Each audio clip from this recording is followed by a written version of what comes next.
There was me, that is Alex, and I sat there trying to make up my Ressurection what to do with the evening. Now this garage could serve up a wide selection of foul liquids, but also fine single malt, which is what I was drinking. It would sharpen you up and make you ready for a bit of the old ultra-violence.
Welly.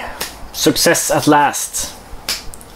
What fixed the problem was, as many of you have suggested, installing the old smaller carb again. I haven't speculated much into why it worked.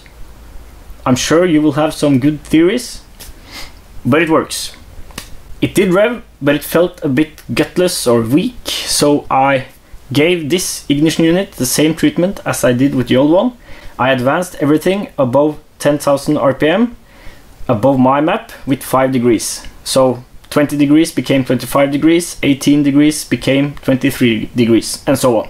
This resulted in a melted plug and a caved-in piston dome.